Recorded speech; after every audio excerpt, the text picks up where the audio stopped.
Hello friends, সবাই কেমন আছেন? আশা করছি সবাই খুব ভালো আছেন আর আমিও খুব ভালো আছি। সবাইকে সকাল সকাল গুড মর্নিং। আর সকালবেলা আমি এসেছি ফুল তুলতে। আর সকালবেলা আমাদের গ্রামটা দেখো, খুব সুন্দর লাগছে তাই না? গ্রাম মানেই সুন্দর। আর এই দিকে আমাদের বাড়ির মহারাজাকে আমি তুলতে এসেছি সকাল সকাল সকাল সকাল তো উঠতেই চায় না আমাদের বাড়ির মহারাজ, তাও আমি তুলে ফেললাম আমার গোপুসোনাকে জোর করে। Good morning গোপুসোনা।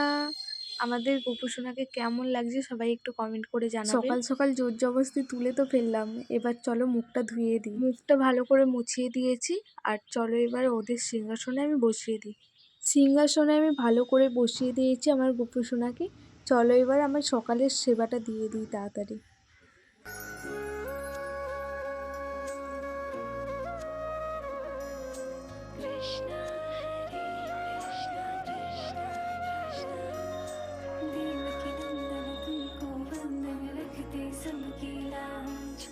सबके स्वामी अंतर्यामी पूर्ण कीजिए काज देवकी नंदन तुम। সকালে সেবা দেওয়ার পর আমি নিয়ে চলে আসলাম ওদেরকে ছাদে স্নান করানোর জন্য। তখন বাজে 10টার দিক করে আমি স্নান করাই তখন স্নান করানোর জন্য ছাদে নিয়ে এসেছি। ছাদে জল গরম করতে দিয়ে এসেছিলাম। ছাদে মানে জল গরম বলতে রোদের জলটা গরম হচ্ছিল। যেহেতু এখন শীতকাল তাই জন্য আমি জলটা ছাদে রেখে গেছিলাম আধ ঘন্টা আগে।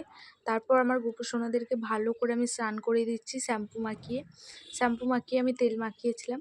স্নান করানো হয়ে গেছে, এখানে দেখতেই পাচ্ছ। এরপর আমি জামাটা ভালো করে পরিয়ে দিচ্ছি, দুজনকেই জামাটা পরিয়ে দিই ভালো করে। তো জামা পরানো হয়ে গেছে, কেমন লাগছে আমার গোপুসোনাকে সবাই একটু কমেন্ট করে জানাবেন।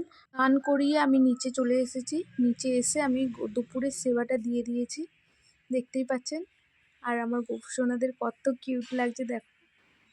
দুপুরের খাওয়ার পর আমার গোপুসোনাকে আমি একটু চকলেট দিয়েছিলাম বিকালের দিকে।